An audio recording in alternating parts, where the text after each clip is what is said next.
Ada yang mengambil bahwa besok sudah masuk tanggal 1 Muharram gitu ya.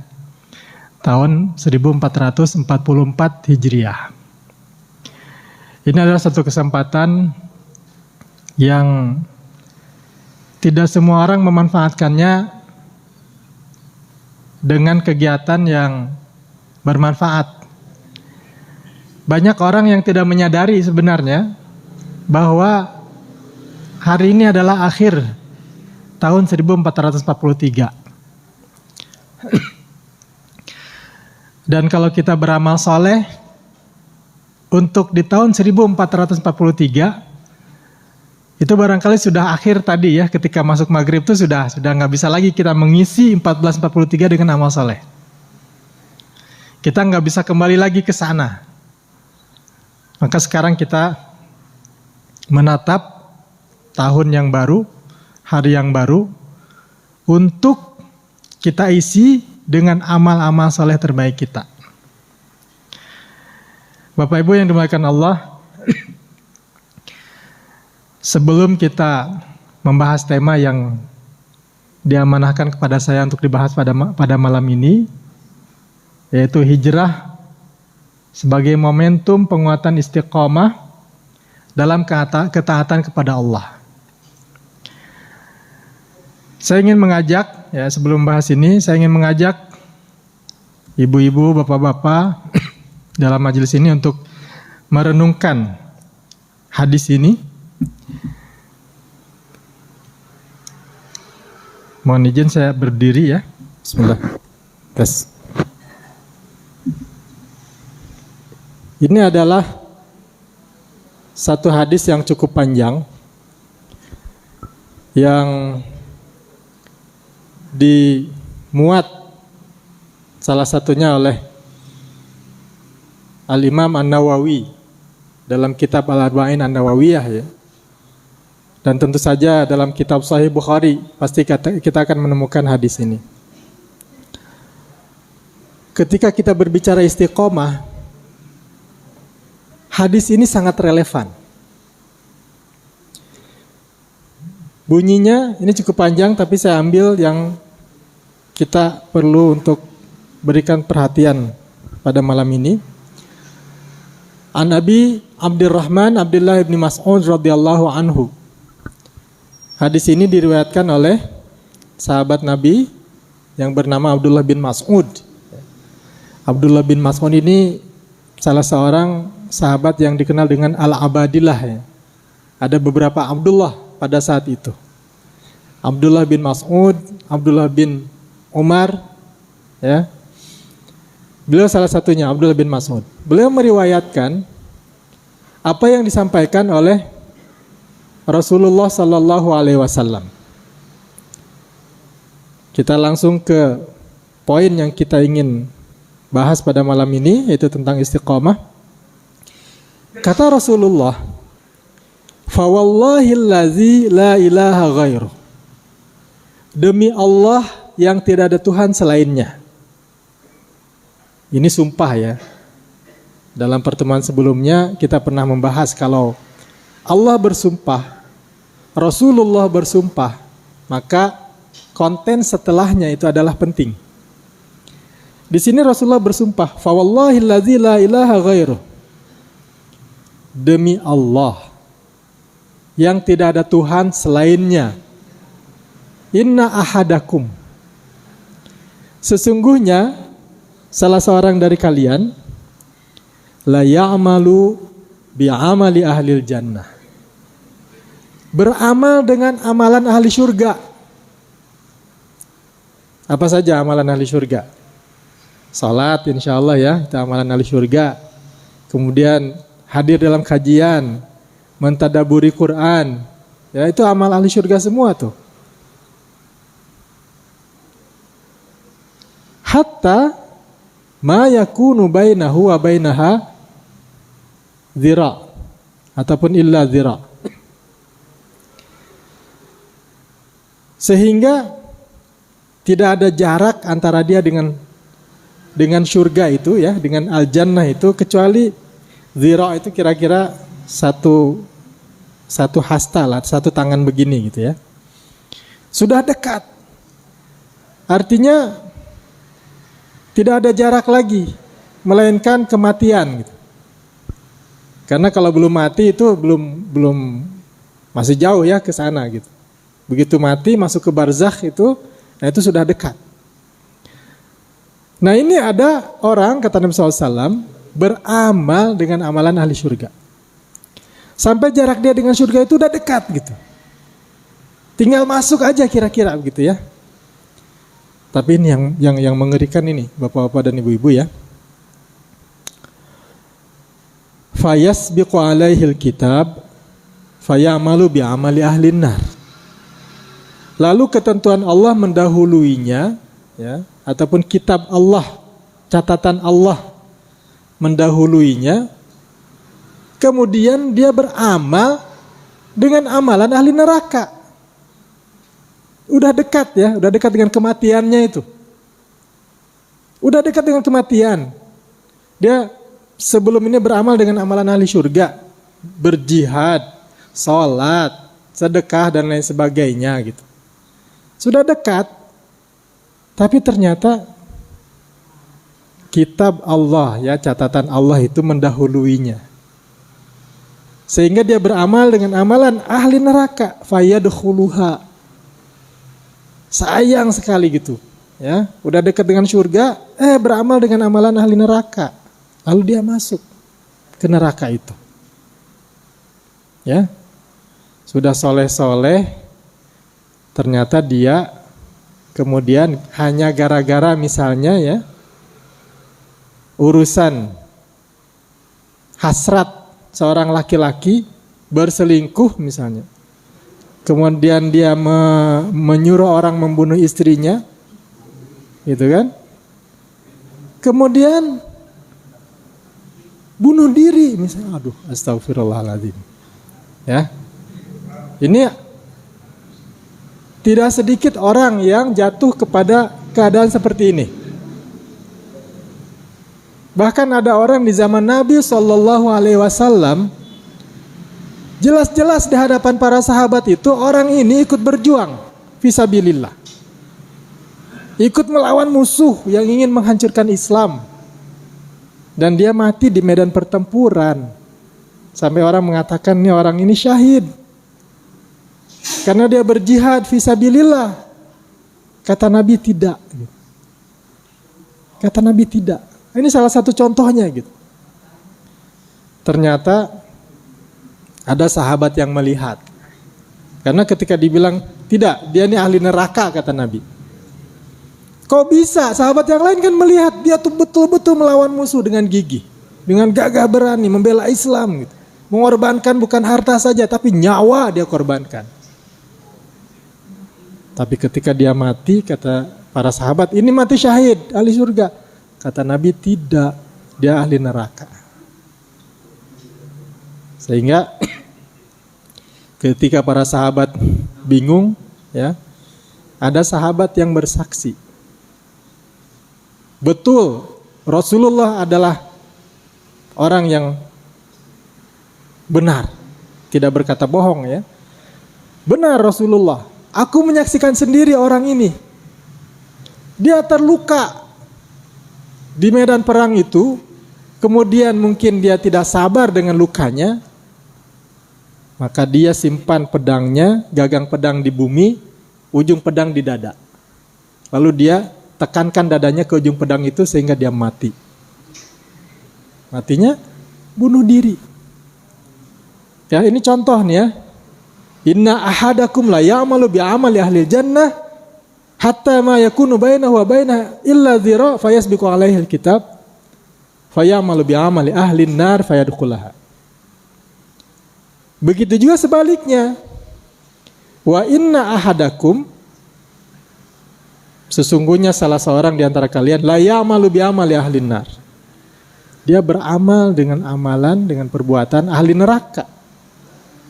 Narkobanya dia jalani, zinanya dia mungkin pernah membunuh orang gitu. Amal ahli neraka. Hatta ma yakunu bainahu wa bainaha illa zira fayasbiqu alaihi kitab. Sampai tidak ada jarak antara dia dengan neraka itu, tinggal satu hasta aja. Tapi kemudian ketentuan Allah mendahuluinya, fayamalu bi'amali ahlil jannah fayadkhuluha.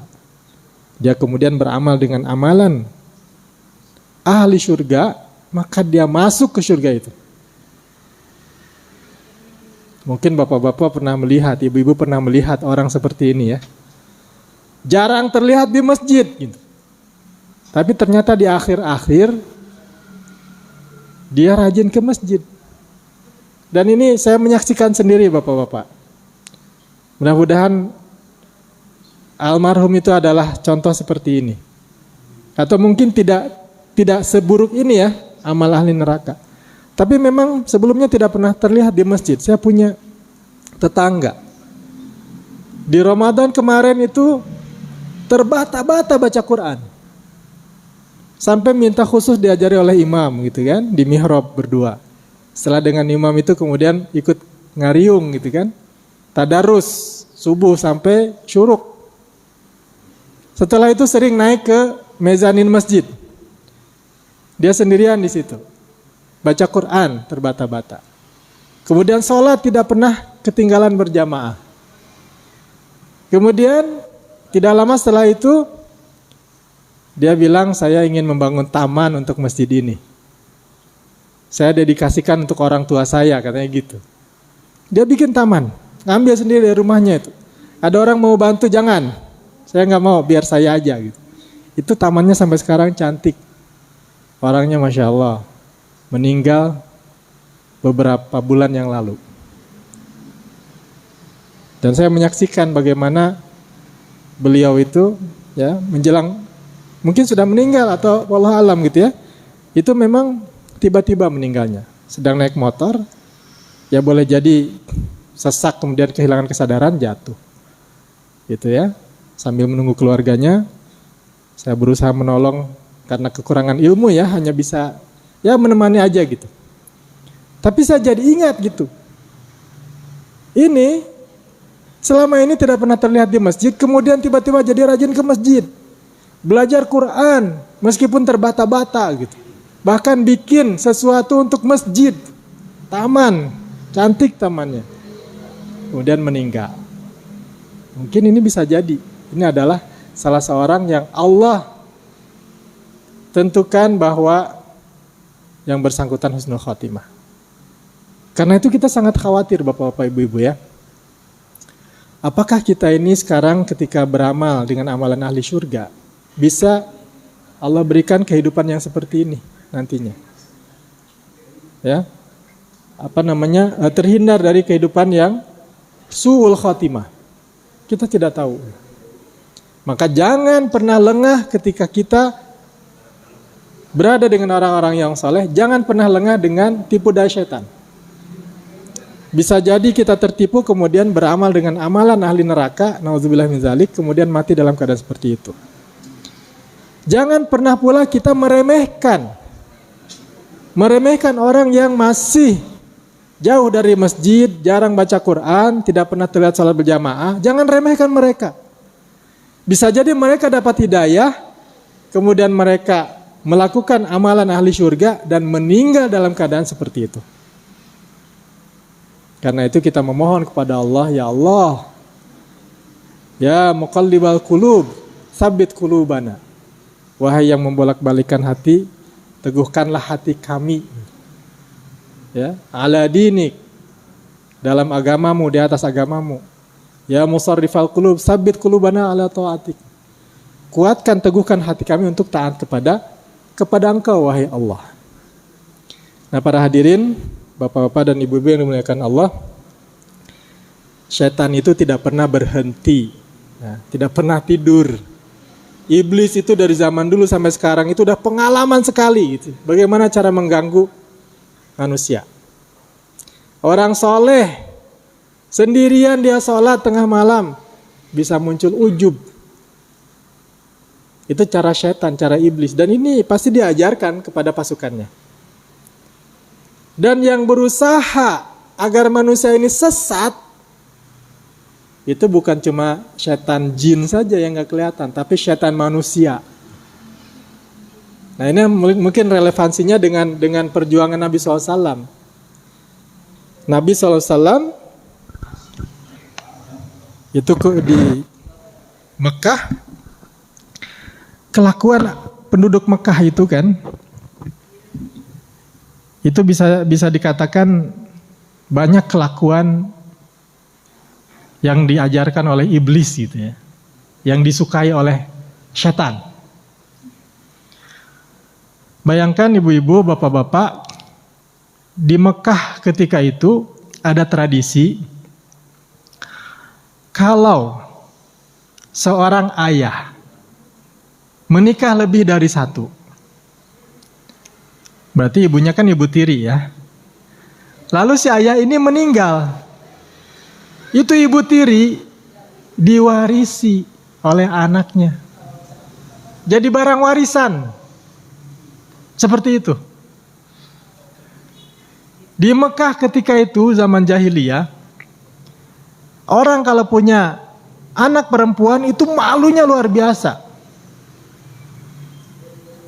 Dia berjalan di hadapan orang banyak itu menutup muka gitu.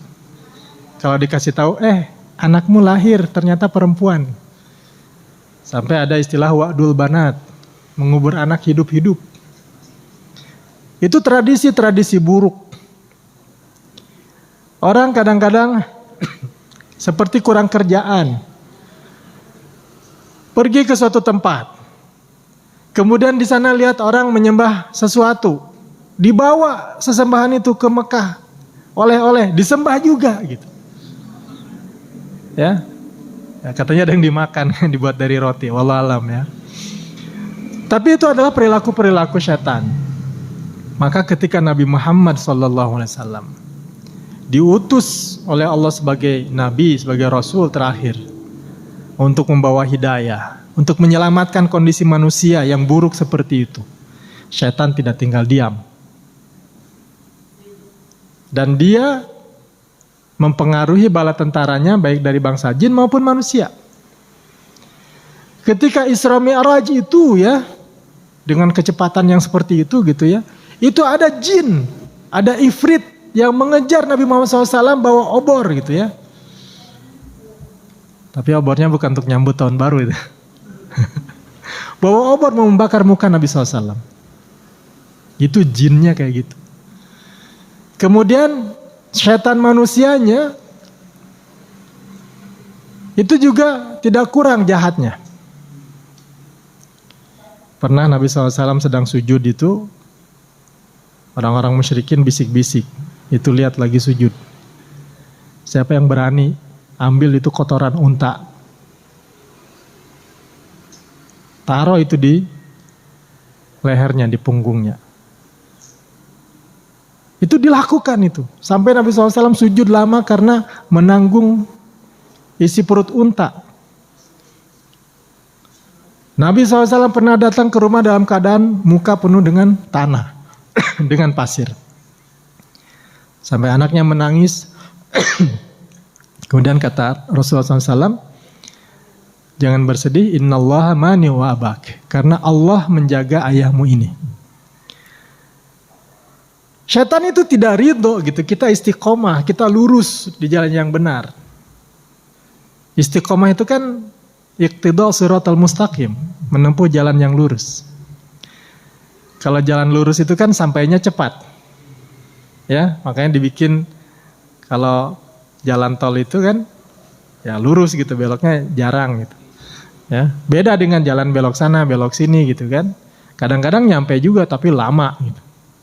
Syukur-syukur kalau nyampe, kalau nyasar gitu ya, nggak nyampe tujuan. Nah, syaitan itu nggak suka gitu. Kita menempuh siratal mustaqim, maka dikerahkan pasukannya baik berupa jin ataupun manusia. Nah, inilah yang dihadapi oleh Rasulullah SAW ketika beliau diangkat menjadi Nabi SAW, menjadi Nabi. Maka karena kondisi seperti itu, sholat susah, ya, beribadah susah, mengadakan kajian seperti ini susah, harus sembunyi-sembunyi gitu. bahkan diperangi. Siapa yang ketahuan ikut Muhammad, maka disiksa seperti Bilal. Ada seorang sahabat namanya Khabbab ibnul Arat gitu ya. Itu diikat di atas api, dipanggang gitu, seperti ayam panggang, sampai menetes-netes lemaknya itu. Sampai sebegitunya gitu. Supaya apa? Supaya orang tidak berada di Shiratal Mustaqim, tidak istiqomah.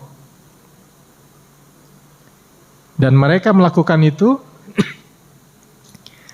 sambil mengiming-imingi. Coba tunjukkan di mana Muhammad. Kamu mau enggak kami lepaskan kamu dari siksaan ini? Asalkan kamu tunjukkan Muhammad, Muhammad menggantikan posisimu. Apa kata Khabbab? Demi Allah, seandainya ada setusuk satu duri ya yang melukainya, itu aku nggak rela gitu. Itu perjuangan para sahabat sampai seperti itu gitu, menjaga supaya bisa tetap dalam Shiratal Mustaqim.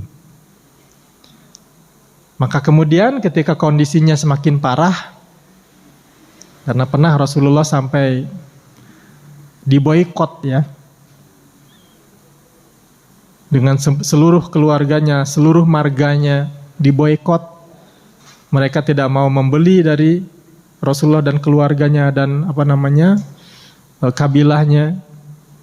Kemudian tidak mau kawin dari mereka, tidak memberi makanan. Sampai yang diboikot itu makan daun-daunan yang bukan makanan sebenarnya gitu. Itu kondisinya sangat susah gitu. Sampai pada saat itulah kemudian meninggal Abu Thalib. Ya. Sayangnya beliau yang membela Rasulullah tidak meninggal dalam keadaan beriman. Meninggal juga Khadijah gitu. Sungguh sangat berat. Maka kemudian Rasulullah SAW ya, menyuruh para sahabatnya mulai hijrah. Ada yang ke Habasyah. Kemudian setelah itu ya, ketika ada orang dari Madinah pergi haji ke Mekah dan menerima dakwah Nabi Muhammad SAW, mulai banyak orang yang memeluk Islam dari Madinah, maka Rasulullah SAW menyuruh para sahabatnya hijrah ke Madinah. Ya, ini kalau cerita hijrah mungkin kita nggak panjang-panjang cerita hijrahnya ya. Saya kira kita sudah sering mendengar. Jadi ini rute hijrah Nabi ya, dari Mekah pergi ke arah berlawanan ya, ke Gua Sur dulu, kemudian baru pergi mengarah ke Madinah, tapi tidak langsung ke Madinahnya, tidak langsung ke Yathrib, tapi ke Kuba dulu gitu. Di Kuba tinggal selama 4 hari ya. Apa yang dibikin pertama kali? Masjid ya. Nah ini kira-kira kalau dari sisi sejarahnya seperti ini. Tanggal 28 Safar, Nabi keluar dari rumah. Kemudian pergi ke Gua Sur selama 3 hari. Kemudian 1 Rabiul Awal mulai hijrah ke Yathrib. Ya, ke Madinah. Ya, Madinah itu dulu namanya Yathrib. Kemudian sampai di Kuba tanggal 8 Rabiul Awal. Berapa hari itu perjalanan? 1, 2, 3, 4, 5, 6, 7, 8. 8 hari. Bukan pakai bis AC gitu ya. Bukan pakai unta yang ada sekedup begitu gitu kan. Ya. Ini berjalan sambil dikejar-kejar oleh orang yang mau membunuhnya. Kemudian juga perjalanan 8 hari atau 7 hari ini bukan di area yang banyak pohon, bukan yang gampang untuk berteduh gitu. Di tempat yang panasnya sangat ganas, alamnya juga keras. Untuk apa gitu? Untuk membawa risalah Islamiyah ini agar sampai kepada kita gitu. Ini perjuangan Rasulullah, kita harus berterima kasih kepada Rasulullah dan para sahabat. Kalau sekarang Mekah Madinah hanya 5 jam. Kalau pakai kereta mungkin lebih cepat lagi gitu. Ya. Dulu 7 hari, 8 hari. Nah, setelah 8 Rabiul Awal tiba di Kuba, beliau mendirikan masjid, kemudian pergi ke pusat kota Madinah, ya. yang ketika itu belum jadi kota besar seperti sekarang. Dan sampai di sana pada tanggal 12 Rabiul Awal. Ini satu keunikan ya. Beliau lahir pada tanggal 12 Rabiul Awal. Sampai di Madinah juga 12 Rabiul Awal. Jadi kata-kata 12 ini seperti menyimpan sesuatu gitu. Ya. Umatnya Nabi Musa itu kan isnai asyara naqiban gitu. Dibagi menjadi 12 kelompok. Setiap kelompok dipimpin oleh nakib. Ya. Konon katanya pendidikan yang efektif itu kalau jumlahnya tidak lebih dari 12 orang. Karena kata orang Sunda mah kacoo gitu. Kalau kelasnya 40 orang, wah ada yang ngobrol di sana, ada yang tidur di sana gitu kan. Ya, itu kacoo. Nah ini walau alam, ini qadarullah, beliau sampai di sana 12 Rabiul Awal. Tapi bapak-bapak dan ibu-ibu yang dimuliakan Allah, barangkali karena begitu termasyhurnya tentang hijrah Nabi ini, ya, saya tidak ingin memperdalam yang ini, tapi saya ingin mengajak bapak-bapak dan ibu-ibu melihat bagaimana gambaran beratnya perjuangan agar bisa istiqomah di jalan yang diridhoi Allah. Di sini ada kisah hijrahnya Abu Salamah. Abu Salamah ini adalah orang pertama yang hijrah ke Madinah. Orang pertama. Dan sebelumnya beliau juga hijrah ke Habasyah, ke Ethiopia. Jadi setelah hijrah ke Habasyah, pulang ke Mekah, diganggu lagi gitu kan oleh kaum musyrikin, akhirnya dia berencana untuk kembali lagi ke Habasyah, mau hijrah lagi.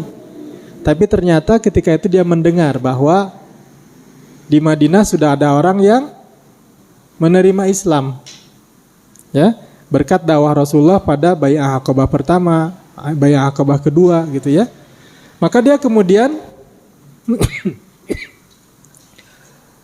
merubah arah hijrahnya, tidak jadi ke Habasyah, dia kemudian hijrah ke Madinah. Ya. Kemudian dia ini, ya, dia ada seorang istri, dia punya istri, ya, Ummu Salamah namanya.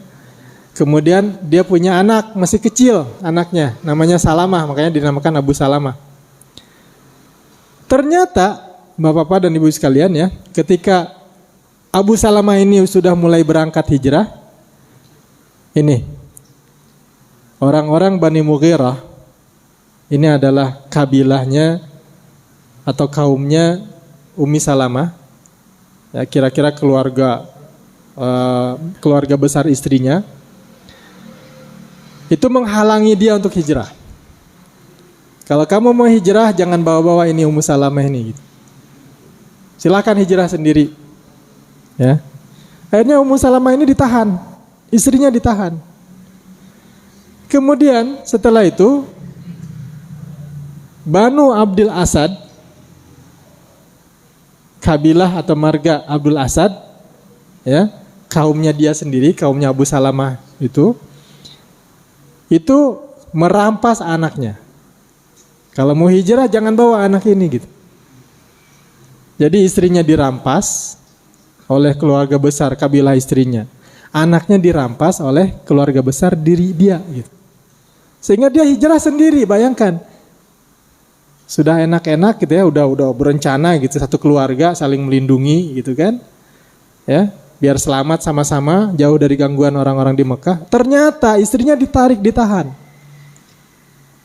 Setelah itu anaknya ditahan juga. Dan dipisahkan istri dengan anaknya. Ya, ini kondisinya mau hijrah sampai seperti itu gitu. Saya pernah punya kawan itu ya, dari Malaysia dulu. Dia mau pulang kampung. Beliau, istrinya dengan anaknya tuh masih di pangku, masih bayi.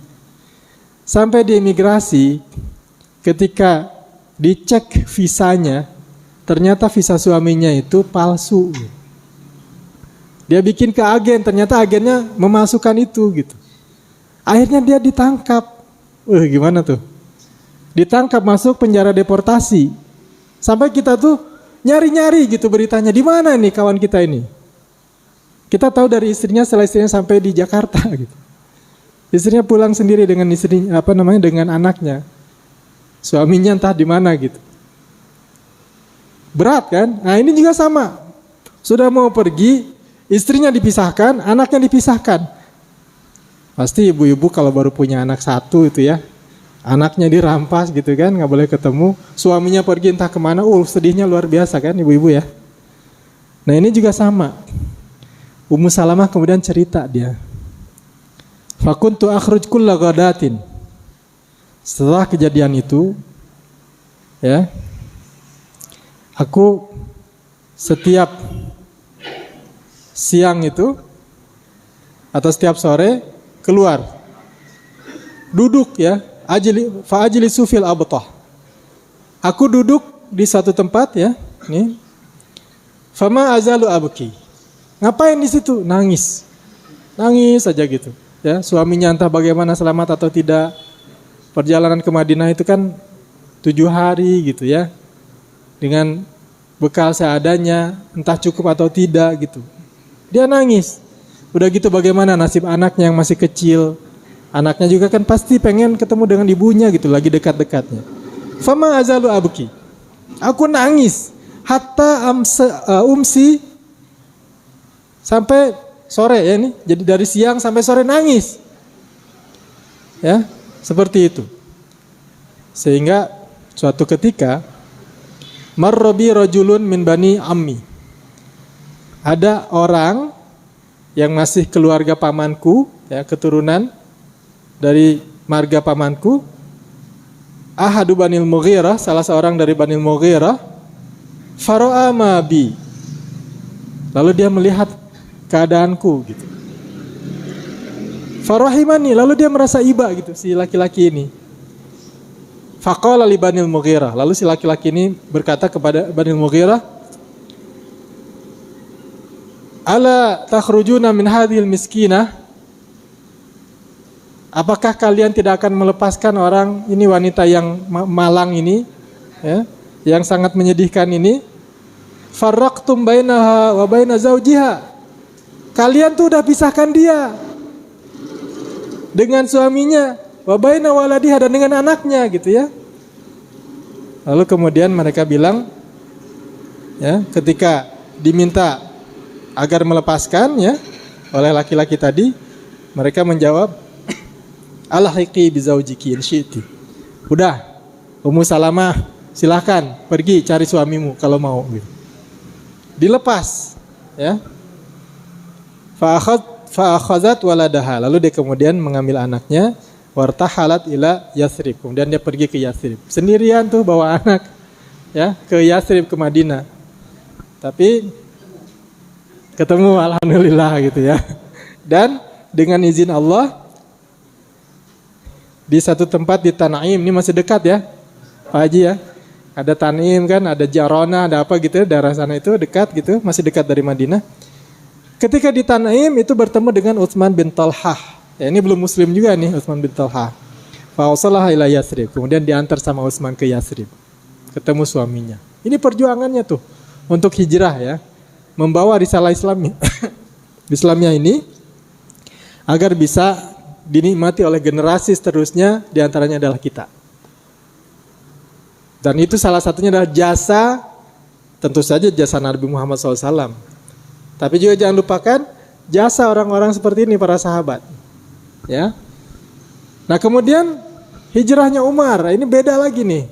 Nah, kita mungkin tahu kisahnya ya. Umar ini dia tidak berhijrah secara sembunyi-sembunyi. Kalau yang lain sembunyi-sembunyi, ya, malam hari gitu. Termasuk Nabi SAW juga sembunyi-sembunyi. Tapi Umar ini dia bawa pedangnya, dia hunus pedangnya gitu kan. Kemudian dia bawa sarung untuk anak panah, ya, dan dia bawa juga anak panah beberapa di punggungnya. Kemudian udah dalam keadaan siap gitu ya, siap tempur seperti itu, pergi dulu ke Ka'bah, tawaf dulu nyantai gitu. Dan dulu itu di sekeliling Ka'bah itu banyak geng-geng Quraisy gitu, pada ngumpul di situ. Ya, dia malah datang ke situ tawaf gitu. Umar tuh. Ya. Umar bin Khattab. Tawaf 7 kali. Kemudian pergi ke makam Ibrahim, kemudian salat di situ. Kemudian dia berkata kepada geng-geng Quraisy yang ada di situ itu, ya. Kata dia apa? Man aroda antaskulahu ummuhu wa yaitamu waladuhu au yurmilu zaujatahu falyulqini wara hadzal wadi. Siapa yang pengen ibunya kehilangan anaknya? Kalau anak kehilangan ibu apa namanya? Ya, piatu ya. Kehilangan ayah yatim. Kalau ibu kehilangan anak, dalam bahasa Arab ada ini, ya, sakilah gitu kan, ya. Siapa yang pengen ibunya yatim, kira-kira gitu, sebaliknya gitu, tapi ya, siapa yang pengen ibunya kehilangan anaknya, dan pengen anaknya menjadi yatim, atau istrinya menjadi janda, silahkan hadapi aku di lembah ini. Ditantang begitu gitu. Ada yang berani? Nggak ada ternyata. Padahal kan kalau dikeroyok bisa kalah itu Umar. Ya, nggak ada yang berani. Dan karena keberanian Umar itu, orang-orang yang lemah, ya, yang lemah di sini maksudnya tidak cukup backing gitu kan, bukan dari keluarga yang punya pengaruh di Mekah, itu ikut hijrah di belakang Umar, ya, kurang lebih 20 orang keluarganya. Kemudian juga orang-orang yang lemah yang lain. Termasuk juga yang orang-orang yang kuat juga ada ya. Ini diantaranya adalah Zaid bin Khattab, ini ikut juga nih. Ini saudaranya Umar bin Khattab. Kita mungkin sebagian kita baru dengar Umar tuh punya saudara namanya Zaid bin Khattab gitu. Ya. Kemudian Ibnu Ummi Maktum yang buta itu ikut dengan Umar, ya. Bilal bin Rabah ini kan yang disiksa habis-habisan. Dia bisa hijrah karena apa? Karena ada Umar gitu. Sa'ad bin Abi Waqqas. Kemudian juga Ammar bin Yasir yang ibunya itu adalah wanita syahid pertama yang dibunuh itu kan, ya. Dan juga yang lain-lainnya. Ini Umar seperti ini hijrahnya. Nah, saya ambil satu lagi contoh. Ada Suhaib Ar-Rumi. Suhaib Ar-Rumi, ya. Dari namanya itu di belakangnya Ar-Rumi itu kira-kira dari mana? Dari Romawi. Kalau Al-Bantani dari mana? Banten. Ya, As-Sundawi. Sunda. Iya, karena ada pakai gitu ya. Kayak ada Ustadz Al-Buguri gitu ya dari Bogor. Ya. Kalau Ujung Berungi gitu. Panjang. Dia orang Rum. Dan namanya juga Suhaib ya. Suhaib itu artinya pirang. Bule gitu kan. Ya. Karena dari Romawi dia bule. Jadi bapak-bapak dan ibu-ibu ya. Ternyata pada saat itu Mekah itu adalah kota yang multi etnis. Ya kan? Orang Arabnya jelas ada gitu. Orang Yahudi juga ada. Orang yang asli Arab ada, orang yang Arabnya asalnya dari Yaman gitu, ya yang pindah ke sana ada, orang Romawi juga ada gitu, yang bule itu ada, belum lagi yang dari Habasyah, ya, yang berkulit hitam seperti Bilal, itu luar biasa gitu ya, sudah multi etnis, dan ternyata Islam itu tidak sara gitu kan, Bilal masuk Islam diterima gitu, justru malah dibela ya oleh Abu Bakar yang orang Arab, bahkan dia dari marga Quraisy yang terhormat. Nah, Suhaib ini dia juga mau hijrah. Ternyata ketika dia udah siap-siap hijrah itu ya, ditahan sama orang-orang Quraisy. Apa kata orang Quraisy? Ataitana su'lukan haqiran. Kamu tuh dulu ya datang ke sini tuh nggak ada apa-apanya. Su'luk, ya baju pun juga ya lusuh gitu kan. Hakiran gitu, hina. Nggak kenal siapa-siapa di sini tuh, pendatang kamu tuh. Fakasura maluka indana. Terus kamu berbisnis, berusaha di sini, kemudian harta kamu jadi banyak. Wa balagta alladzi balagta. Dan engkau sampai pada posisi yang engkau duduki saat ini. Banyak duit, banyak harta gitu kan, padahal pendatang. Asalnya mungkin ngontrak rumah juga ya. Sekarang punya rumah sendiri misalnya. Punya toko sendiri, jualannya juga banyak, hartanya banyak gitu. Summa turidu an takhruj bimalika wa nafsika. Habis itu kamu mau keluar bawa harta itu gitu kan, enak aja gitu. Wallahi la yakunu dzalik, kata orang Quraisy. Gak mungkin kami biarkan. Wallahi gak mungkin itu, kata orang Quraisy itu. Lalu apa kata Suhaib?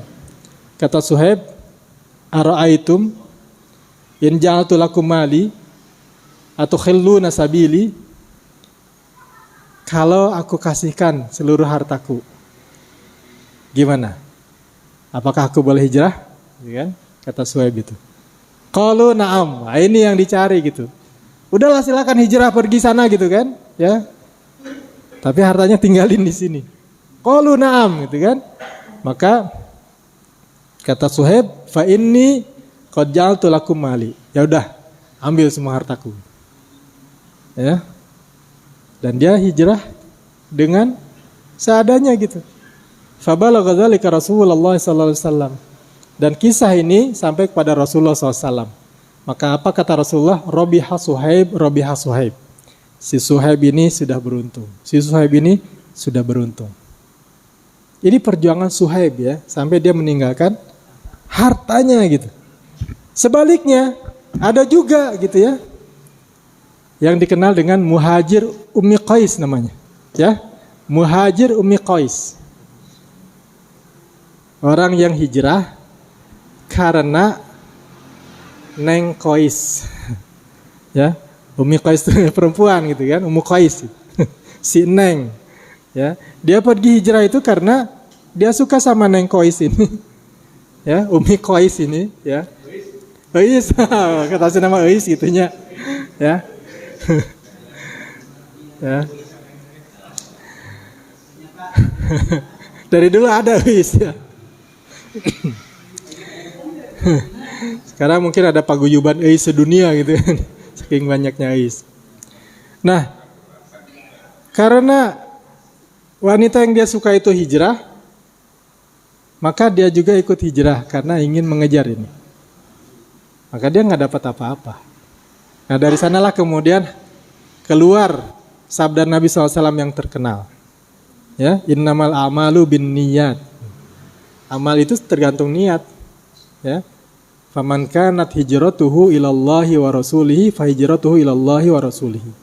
Siapa yang hijrahnya adalah untuk mencari ridha Allah dan Rasulnya, maka dia akan mendapatkan ridha Allah dan Rasulnya. Faman kanat hijratuhu lidunya yusibuha. Siapa yang hijrahnya karena mengejar harta dunia, ya, awi muraatin yang kihuha, atau karena mengejar perempuan yang pengen dia kawini gitu kan, fa hijratuhu ila ma hajara ilai. Maka hijrahnya akan mendapatkan yang dia cari. Ya itu aja gitu, harta, wanita, sudah. Pahala dari Allahnya nggak ada. Nah ini terbalik. Kalau Suhaib itu mengorbankan harta, gitu ya, ada orang yang mengorbankan akidah demi harta. Ini mengorbankan harta demi akidah. Ada orang yang mengorbankan akidah demi harta. Mengorbankan, kalau tadi Abu Salamah mengorbankan istrinya demi akidah, ada orang mengorbankan akidah demi perempuan. Ya, itu banyak kita saksikan. Ya, di zaman seperti ini, apalagi di zaman medsos gitu ya, itu dikorbankan semua akidah itu. Nah ini kondisinya seperti ini. Maka bapak-bapak dan ibu-ibu yang dimuliakan Allah, dari pengalaman hijrah para sahabat ini, kita memahami bahwa betapa untuk bisa istiqomah itu tidak gampang gitu. Rasulullah SAW kenapa hijrah dari Makkah ke Madinah? Ya biar bisa menjalankan agama dengan nyaman, dengan baik, tidak diganggu. Maka sampailah ke Madinah. Maka di Madinah berubah gitu ya, bisa membangun masjid, bisa membuka ta'lim seperti ini, bisa melindungi kaum muslimin yang lemah, ya, bisa memperjuangkan Islam, bisa menerapkan Islam secara menyeluruh. Karena kan Islam bukan hanya ibadah ritual. Islam itu sebagaimana dia ada di masjid, dia juga ada di pasar. Sebagaimana Islam itu ada di tempat-tempat sujud gitu ya, dia juga ada di negara, di ranah budaya, ranah politik, ranah pendidikan. Dan itu tidak bisa dilakukan ketika di Mekah. Ketika di Madinah, kaum muhajirin, Aus dan Khazraj, ya, kabilah Aus dan Khazraj ini hampir 200 tahun itu perang. Pasewai gitunya di Madinah itu. Ada masalah sedikit, perang gitu kan, ya. Damai lagi, ada masalah sedikit, perang lagi gitu. Itu baru damai, baru bersatu itu ketika ada Rasulullah SAW. Dan mereka menjadi kaum Ansar. Kaum muhajirin dari Mekah kemudian dipersaudarakan. Ada ta'akhi antara muhajirin dan Ansar. Itu karena hijrah. Ya, salah satu fadilah ataupun kelebihan, keutamaan dari hijrah. Rasulullah SAW bisa menjadi pemimpin di situ. Rasulullah bisa menjalankan perekonomian yang sesuai dengan syariat Islam gitu. Kan di Madinah itu nggak jauh pasarnya dari masjid. Kalau kita baca sirah Rasulullah, ceritanya bukan cuma Rasulullah di masjid aja gitu. Rasulullah ke pasar, ya. Ketika ada lihat orang jual kurma, bagus-bagus kurmanya, kering gitu kan. Rasulullah masukkan aja tangannya ke dalam gitu. Ternyata dalamnya basah. Maka kata Rasulullah, kalau dicampur seperti ini, ayo campur. Jangan disembunyikan yang basah di dalam. Itu kata Rasulullah. Ya. Kayaknya kalau Rasulullah itu ada di Bandung, itu akan pergi ke pasar Cirayom. Kalau pergi ke pasar ikan itu kan udang-udangnya besar-besar. Ya. Tapi pas mau milih nggak boleh milih. Begitu disiuk gitu kan. Ternyata campur, ada yang kecil-kecil di situ. Ya. Zaman Rasulullah nggak boleh kayak gitu, harus diperlihatkan. Nah inilah. Jadi ketika sudah hijrah ke Madinah, maka peluang untuk istiqomah, untuk menjalankan Islam secara syumul, ya, secara sempurna itu menjadi terbuka. Ini adalah karena hijrah. Lalu sekarang, apakah kita harus hijrah? Dulu pernah ada ajaran gitu ya. Karena ada hadis Nabi SAW ya, yang mengharuskan hijrah. Maka kita juga harus hijrah katanya gitu ya. Memang kita harus hijrah. Tapi hijrahnya bentuknya tidak selalu pindah dari satu tempat ke tempat lain. Ya. Nah di sini ada beberapa makna dari hijrah itu. Saya mohon waktu 5 menit lagi. Arti hijrah itu adalah al-khuruj min daril kufri ila daril Islam. Keluar dari negara yang di situ dipenuhi dengan perilaku-perilaku kekufuran, pindah ke tempat yang di situ diberlakukan ya tata cara hidup yang sesuai dengan Islam. Maka orang-orang yang hijrah itu adalah orang-orang yang alladzina kharaju min Makkah ilal Habasyah ibtidaan, dengan arahan dari Nabi SAW ya, yang disebut muhajirin adalah orang yang hijrah dari Makkah ke Habasyah dengan arahan Nabi. Kemudian juga orang-orang yang hijrah dari Makkah ke Madinah ya, itu adalah muhajirin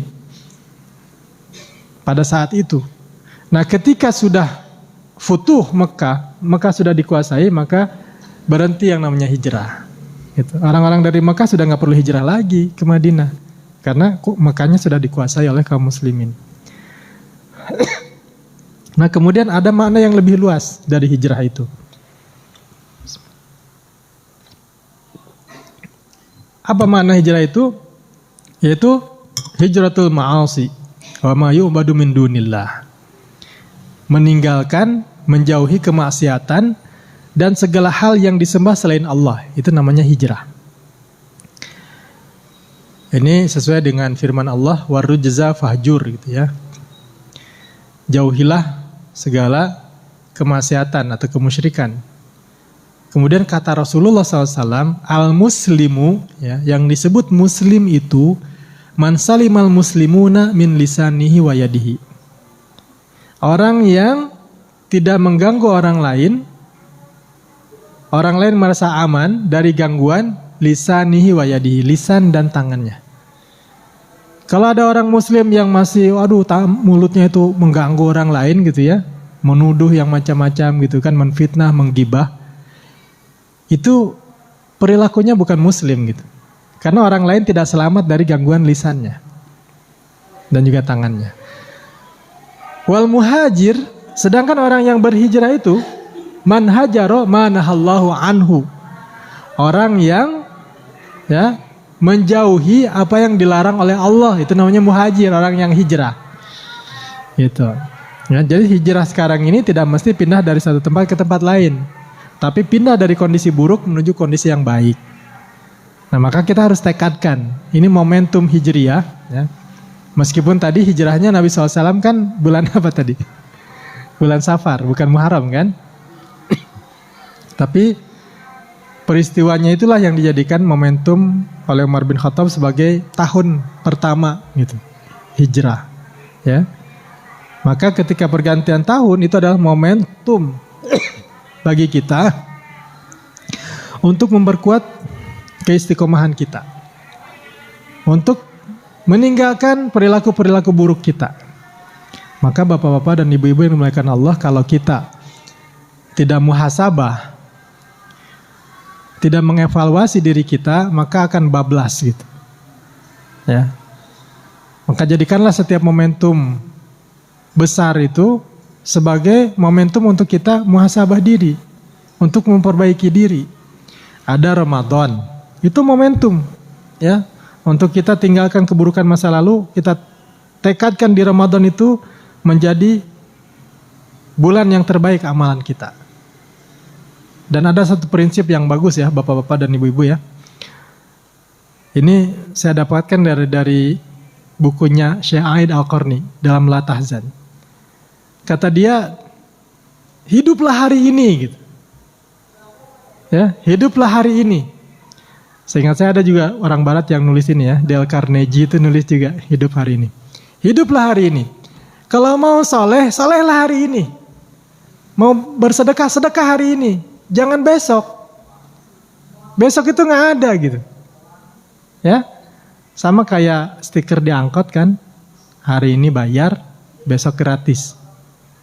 Besok lagi naik angkot itu lagi tulisannya sama. Hari ini bayar, besok gratis.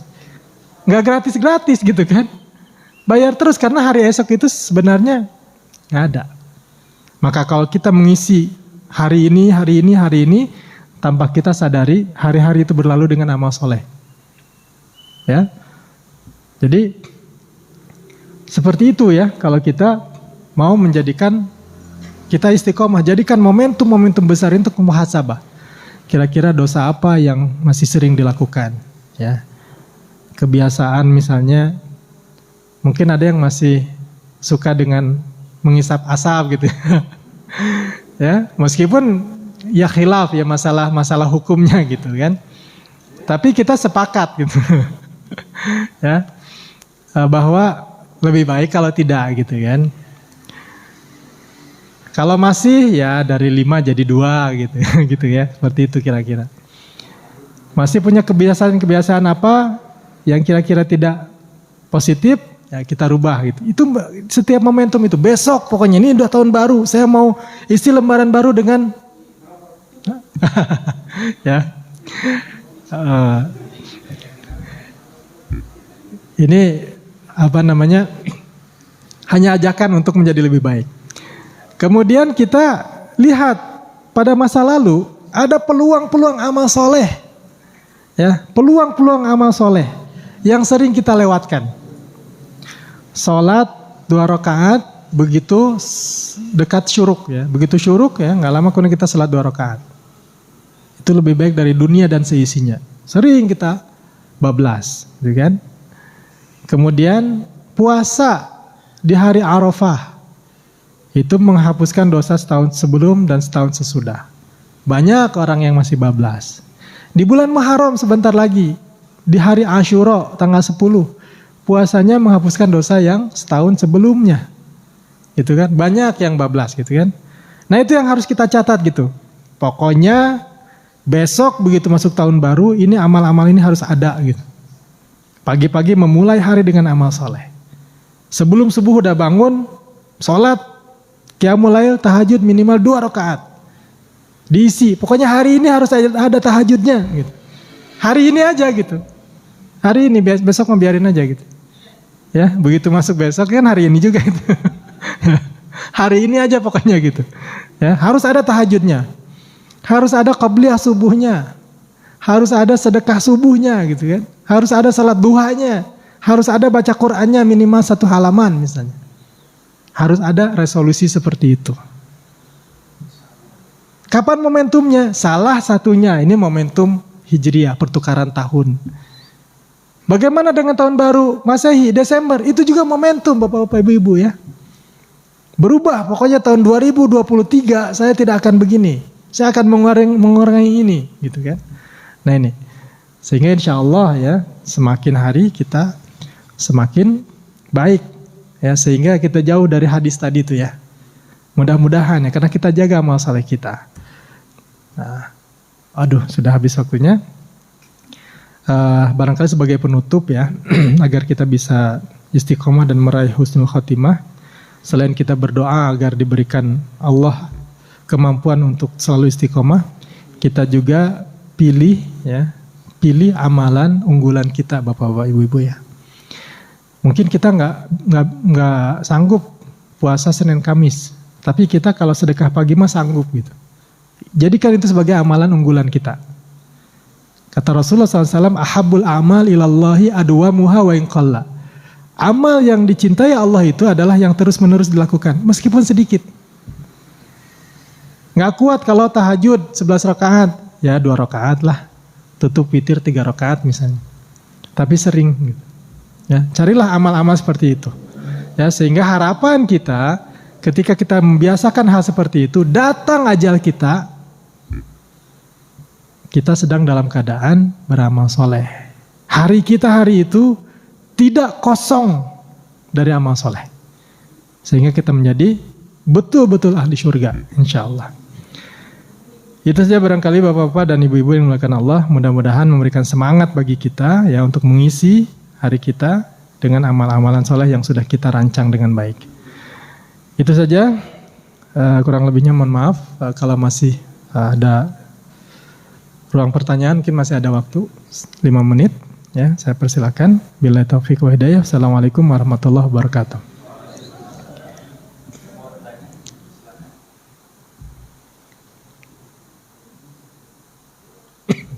Ya, mangga.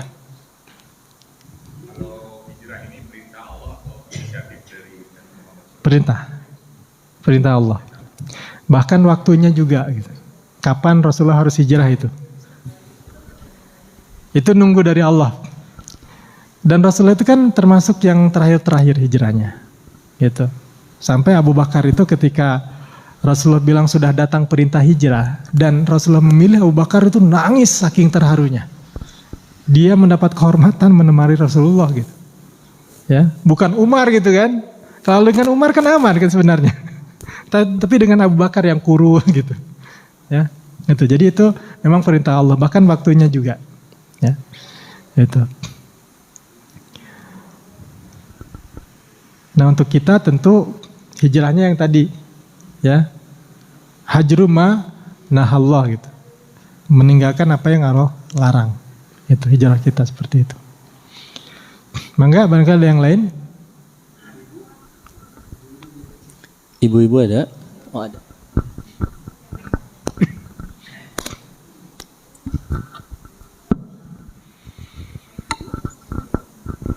Bismillahirrahmanirrahim. Assalamualaikum warahmatullahi wabarakatuh. Assalamualaikum warahmatullahi wabarakatuh. Yang mau saya tanyakan ada dua ya Pak ya. Ustaz, yang pertama, apa hubungannya dari yang pas Ustadz jelaskan di awal itu hubungan antara takdir Allah itu tadi ya, takdir Allah, ketentuan Allah. Kemudian kan kita sering ada akhir hidup seseorang itu kan dilihat dari kebiasaannya ya sebelum sebelum wafat gitu. Itu gimana? Terus jika ditetapkan dia menjadi ahli neraka, lalu amal-amal soleh yang sebelum yang sudah dikerjakan itu kebaikannya apa tidak dipertimbangkan gitu? Maksudnya itu yang pertama. Lalu yang kedua. Yang pertama ya Bu ya. Mumpung Pak sekali. Oke, berarti ada satu lagi ya. Lalu yang kedua itu tentang hijrah tadi ya. Baiknya itu hijrah itu jadi harus bagaimana ya? Bertahan sementara di sekeliling kita banyak kemaksiatan, atau kemudian dia berusaha sekuat tenaga gitu ya melawan, atau dia hijrah untuk kebaikan dirinya sendiri, maksudnya untuk mencari kemaslahatan buat dirinya. Itu harusnya jadi gimana Pak? Mungkin itu saja, terima kasih. Yang gampang dulu, yang kedua kayaknya. Yang pertama kayaknya susah tuh. Itu tergantung kekuatan kita Bu, yang kedua itu. Kalau kita kuat bertahan dan bisa mewarnai, maka tinggallah di situ. Warnai sekitar kita gitu. Ajak orang lain hijrah. Ya, hijrah bukan pindah tempat, tapi pindah dari kondisi buruk. Nggak suka sholat gitu kan, nggak suka sedekah gitu, berubah menjadi orang yang baik. Nah itu, seperti itu. Tapi kalau nggak kuat dan ibu sanggup untuk pindah, mendingan pindah. Ya, bahkan kata Rasulullah mencari rumah aja kan harus lihat aljar qobladar katanya. Lihat dulu tetangganya sebelum pilih rumah itu. Ya, mau beli rumah gitu, lihat dulu tetangganya siapa, masjid jauh nggak gitu. Ya, sebelum milih rumah. Ya. Kalau tidak mampu mempengaruhi sekitar, bahkan kita jadi terpengaruh, maka lebih baik cari tempat lain, pindah. Nah yang kedua, itu kok bisa ya gitu, orang sepanjang hayatnya itu beramal dengan amalan ahli surga gitu. Kok sepertinya ada ketidakadilan di situ gitu. Udah mau masuk surga malah beramal dengan amalan ahli neraka. Nah ini ternyata dalam hadis lain ada penjelasannya. Ya, bahwa orang ini ya amalu bi amali ahli jannah fima yabdulin nas. Dia beramal dengan amalan ahli surga itu yang kelihatan oleh manusia. Fima yabdulin nas, yang kelihatan oleh manusia. Dia sholat, iya sholat gitu. Orang semua ngelihat dia sholat. Dia sedekah, iya sedekah. Orang ngelihat semua sedekah. Yang kelihatan oleh manusia. Amalan ahli surga semua. Tapi yang tidak kelihatan oleh manusia, yang hanya kelihatan oleh Allah, ternyata tidak begitu. Dia sholat tapi ria. Dia sedekah tapi ingin, karena dia caleg misalnya. Ya kan? Dia pergi haji biar ada namanya hak di depan gitu. Ya biar dipilih orang misalnya. Termasuk orang yang pergi berjihad. Orang kelihatannya berjihad, yang nggak bisa dibedakan. Karena dia sama-sama melawan musuh. Ternyata dalam hatinya dia ingin disebut pemberani. Termasuk juga bapak-bapak dan ibu-ibu ya. Dalam hadis panjang, salah satu ada 3 golongan yang dibenamkan lebih dulu ke dalam neraka. Yang kalau dalam pandangan manusia itu orang-orang soleh itu. Itu siapa mereka? Itu orang yang alim. Orang yang mengajarkan ilmu gitu. Ya. Tapi mengajarkan ilmunya itu apa? Karena pengen dibilang alim dia. Hebat ilmunya dia. Gitu kan? Berceramah ke sana kemari gitu. Semata-mata pengen dibilang, dia ini hebat ilmunya. Gitu. Fima yabdulin nas. Gitu kan? Nah ini. Jadi takdir Allah itu tidak akan zalim. Ya. Dan Allah itu maha tahu. Jadi bukan kitab yang di Lauh Mahfuz itunya yang salah gitu. Ya, tapi manusianya yang memang dia jahat.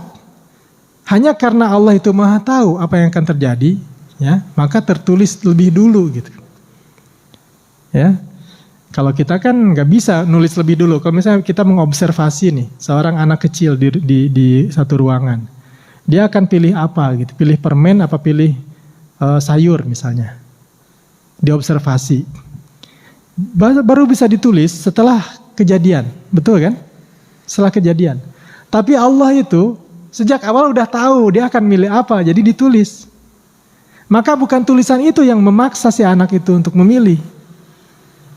Tapi anak itu yang memilih sendiri. Tapi karena Allah sudah tahu, maka dituliskan dalam kitab itu. Gitu. Seperti itu. Ya, bahkan Allah itu tahu. Ya, Allah ya'lamu ma lam yakun idza kana kaifa yakun. Sesuatu yang tidak terjadi, Allah tahu. Seandainya itu terjadi, gimana terjadinya Allah tahu. Gitu kan? Ini saya nih sekarang duduk di sini, tidak jatuh kan? Allah itu tahu seandainya saya jatuh, cara jatuhnya gimana, Allah tahu gitu. Gitu. Sesuatu yang tidak terjadi, seandainya dia terjadi, Allah tahu gimana terjadinya. Karena kemahatauan Allah itulah kemudian ditulis oleh Al-Qalam itu kan, ya. Sehingga tadi ya sudah tercatat gitu. Ini ahli neraka, ini ahli surga. Bukan karena gara-gara ditulis ahli surga dia jadi ahli surga, bukan gitu. Tapi karena dia memang beramal dengan amalan ahli surga sampai akhir hayat, sehingga jadi ahli surga. Dan Allah maha tahu, lalu ditulis. Sejak awal gitu. Ya. Nah itu kira-kira ibu-ibu ya. Jadi tidak ada insya Allah ketidakadilan di sana. Itu barangkali yang bisa saya terangkan. Mudah-mudahan meskipun terbatas ya, bisa menjawab pertanyaan tersebut. Mangga selanjutnya saya tutup dengan hamdalah. Alhamdulillahirabbil alamin. Assalamualaikum warahmatullahi wabarakatuh.